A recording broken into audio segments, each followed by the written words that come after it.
Hi everyone, welcome to Gnan Cloud Carriage. In this session, I'm going to talk about what are the key skills for a successful IT, cloud and DevOps career in the next 5 to 10 years. This is the common question I am receiving from some of our viewers. So just to address that, I'm recording this video. Okay. And before jumping to the what are the key essential skills, let me give you a quick overview of what is the evolution of modern infrastructure and modern applications. And within the evolution of modern infrastructure, modern application, let me divide into the few categories. Year, infrastructure, application deployment and packaging, and what is the application architecture and deployment process. If you see in our earlier year 1982 and 1990, the infrastructure models, we call it as on-premises data center. Okay, and within an on-premises data center, if you want to run an application, we need a server. On top of the server, we can install the operating system, and then we can run a application, any of our business related applications.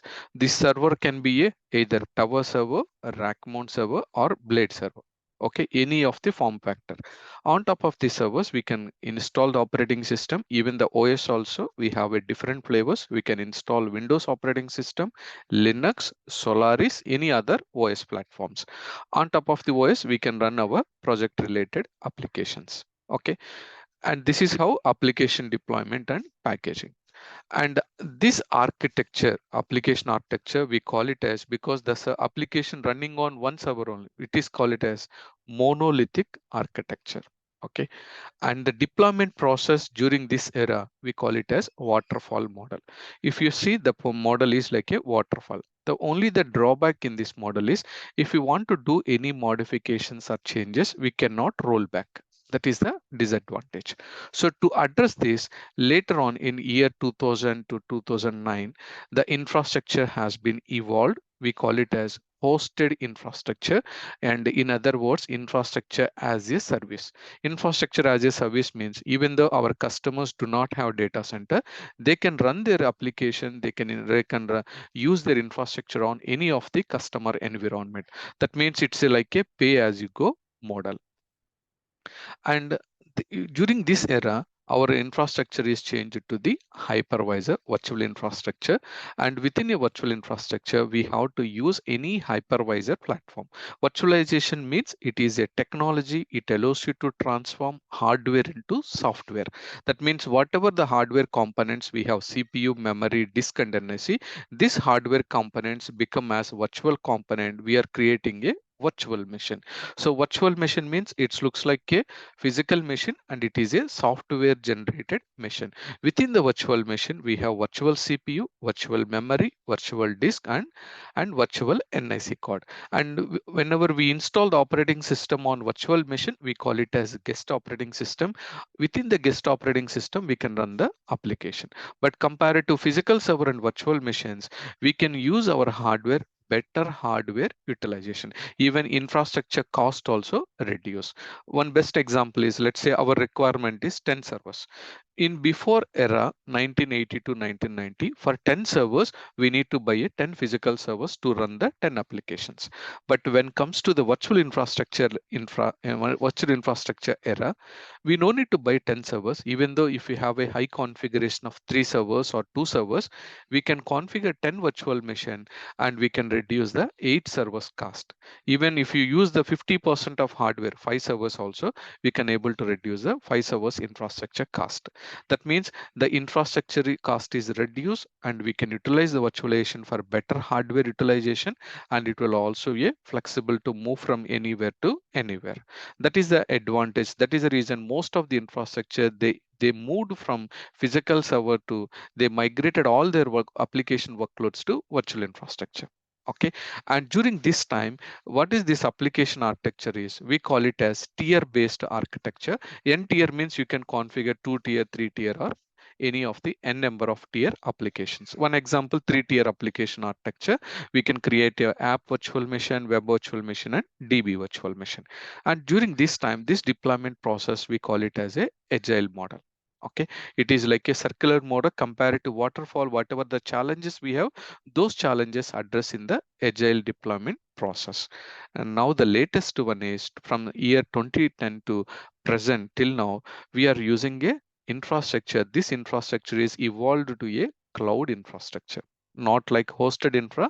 We call it as cloud infrastructure. So within a cloud infrastructure, we have a terminology for private cloud, public cloud, combination of private and public, we call it as hybrid cloud.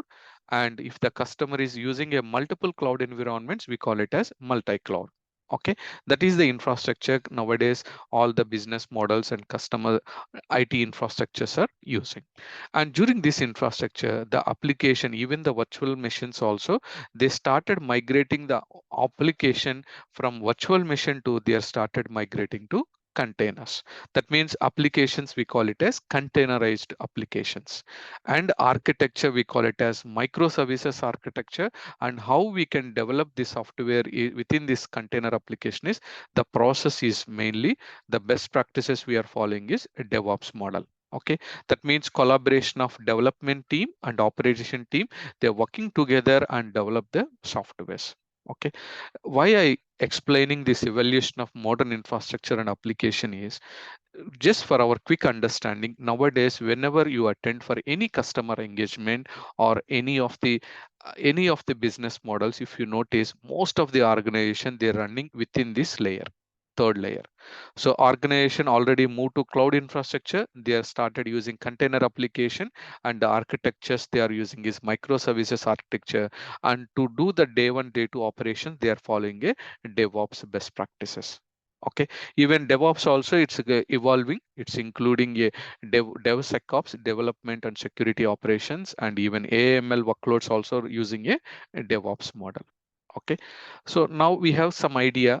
Current organizations all are moving to this one. Some organizations still on the virtualization layer. Some organizations already migrated to container layer.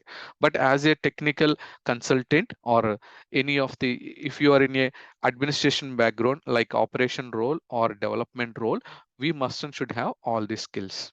Okay, so these skills only I will explain you now.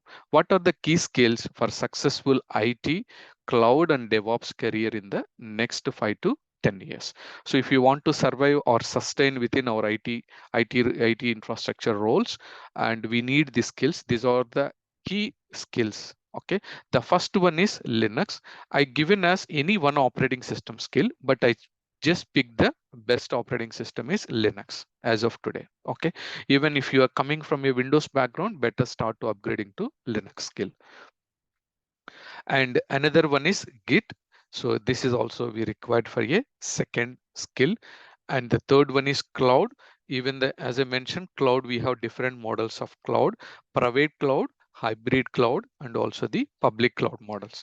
The very most popular public cloud models are AWS, Google Cloud, and also the Amazon.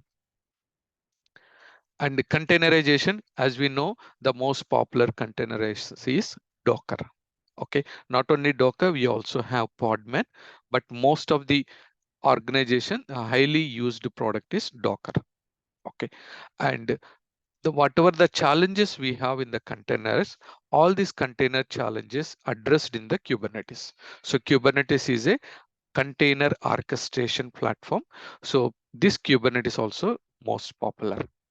And another one for the configuration management and automation, we need a Ansible skill.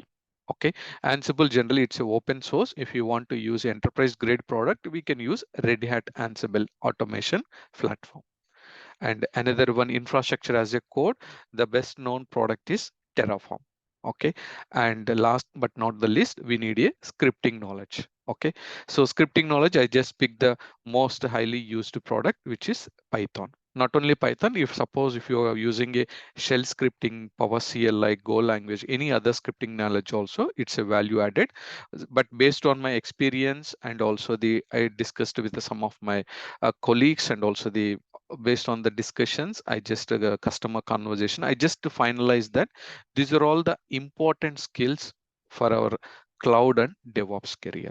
Okay, these 8 skills. Suppose if you have any additional recommendation, please let me know in our comment section so that I will also learn. Okay, and these points only I will just elaborate the definitions in the following slide, but in the later sessions when I will plan to focus on deep diving to the all these 8 skills.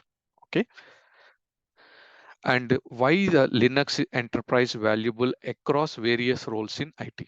As we know, as a foundational operating system, Linux knowledge is essential for wide range of IT roles.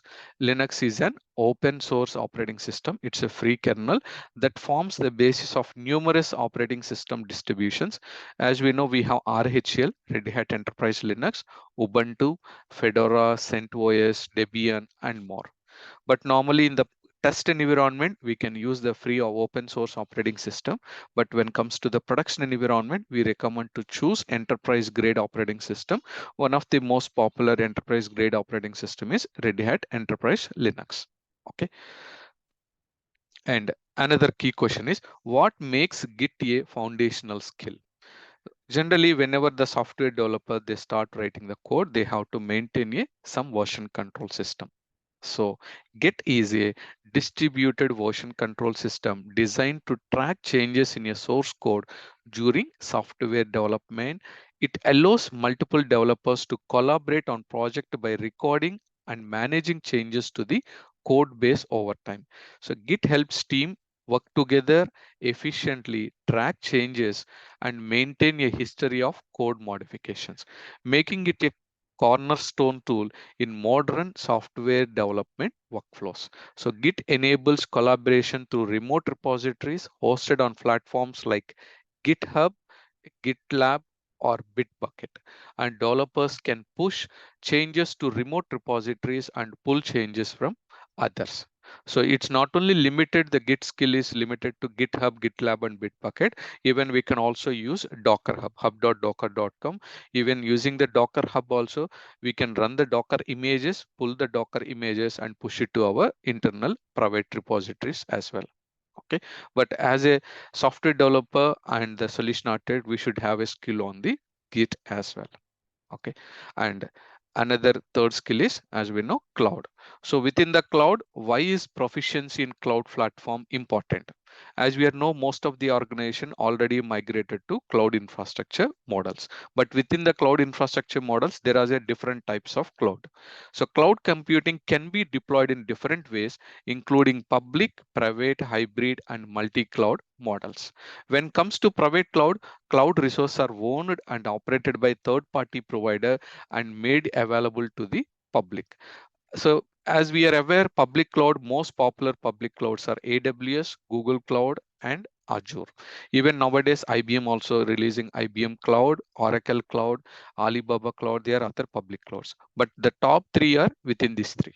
Okay, and when it comes to the private cloud, cloud resources are dedicated to a single organization or not shared with the other organization. That is called private cloud. Even the private cloud, there are so many private cloud products. One example I given here is VMware VCF, VMware Cloud Foundation. And not only VMware private cloud, some organization they are also using other private cloud platforms like Microsoft Azure Stack HCA. That is Microsoft Azure Stack HCA is one of the Microsoft private cloud product. And even Google also have Google Anthos. Okay, and we also have Nutanix Com also used for a private cloud. And when comes to the hybrid cloud means combines private and public cloud environments, allowing data and apps to be shared between them. So even VMware also have a hybrid cloud products like VMC on AWS, VMC on Azure, VMC on Google Cloud Engine. Okay, and similarly, Nutanix also have a hybrid cloud products, and even Microsoft also have a Azure Arc. This Azure Arc will helps to communicate between on-premises Azure Stack HCA and integrate with Azure public cloud. Okay, and if the organization using multiple clouds, they consider it as a multi-cloud, involves using multiple cloud providers to achieve specific business. Okay, and proficiency in major cloud platforms like AWS and Azure is highly sought after as more business migrate to the cloud. Okay, so as a technical consultant, we should have at least one cloud knowledge. Okay, just to survive or sustain within our current market. Okay, if you have any one cloud skill, it will be good, and also it's easy to adapt to the other cloud skill. Almost the same concept, only the terminology is different. But we should be strong knowledge on any one cloud infrastructure model, because the applications are running on any one cloud platform only. So if you have one cloud platform, it will be good for our career. Okay. And application, as we are aware, application definition has changed. It's changed from the monolithic to tier based to container application. So within the container application, the one of the popular container applications are Docker and Podman. And the key question is, how has containerization revolutionized application deployment? Containers are a technology used to package and isolate application and their dependencies, creating a consistent and portable environment. Portable is a keyword. Portable means it can be run consistently across different computing environments. We can run it on a on-premises, cloud environment, and edge location. That is the beauty of containers. And containerization has transformed application deployment by providing consistency, isolation, portability, and efficiency, making it a game changer for modern software deployment and operations. And containerization, as seen in technologies, the more popular technology is Docker, and Red Hat also most of the time it's preferring Podman as a container, has transformed how applications are deployed, making understanding these tools essential. Okay, so even if you are planning to learn the Kubernetes, we need a container skill. Either Docker or Podman is the pre-requirement. Okay, and Kubernetes. So as we are aware, it is a container orchestration tool. Okay, why has Kubernetes become an industry standard? Reason is Kubernetes is abbreviated as KATES. The reason is, if you counting the alphabets U, B, and all, it's the count reach the 8. So in short form, they use KATES. Okay, Kubernetes sounds like a Kubernetes is an open source container orchestration platform that automates the deployment, scaling, and management of containerized applications developed by Google and later contributed to the Cloud Native Computing Foundation, in short form CNCF. So Kubernetes is designed to simplify the complexity of managing and orchestrating containerized workload across clusters of machines. Okay, and Kubernetes has emerged as the industry standard for orchestrating and managing containerized application. But basically this containerization, as I mentioned here, is a open source. That means it's a free product. But in the production development and test environment, we are good to use Kubernetes. When it comes to the production environment, depends on the customer requirement. We should be use the enterprise grade product. One example is SUSE Rancher. This is the enterprise grade Kubernetes platform, and Red Hat also have a enterprise grade Kubernetes and the product name called Red Hat OpenShift Container Platform. And VMware also have VMware Tanzu, and the cluster we call it as Tanzu Kubernetes clusters. And even Ubuntu also have a canonical Chom Kubernetes, and HPE also have their own container platform. It is called HPE Ezmeral.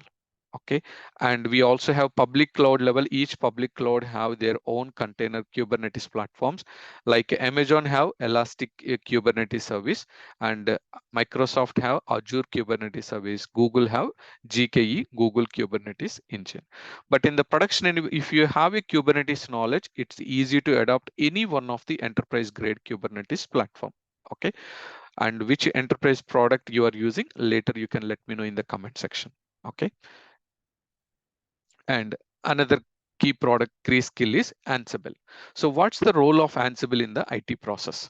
Ansible's role in IT process spans automation, configuration management, infrastructure as a code, in short form IAC, and orchestration. It simplifies, accelerate IT operation, improve consistency, and contributes to effective DevOps practices.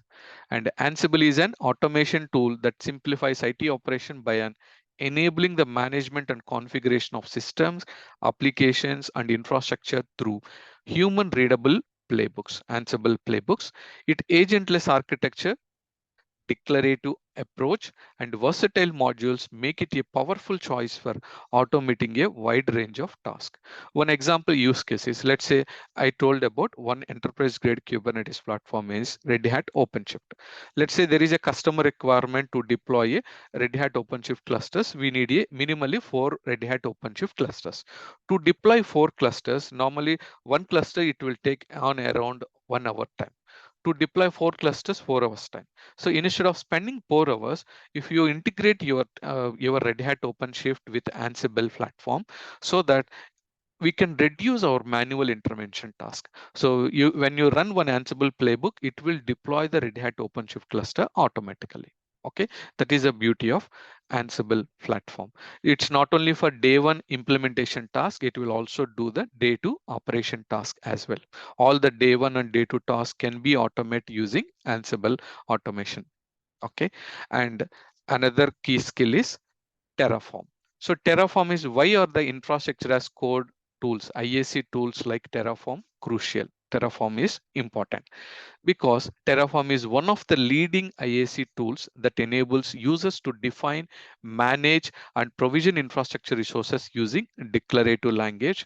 And IAC tools like Terraform are essential for streamlining infrastructure management, reducing manual work, same like Ansible, and enhancing consistency, enabling architecture to efficiently manage complex and dynamic infrastructure environment.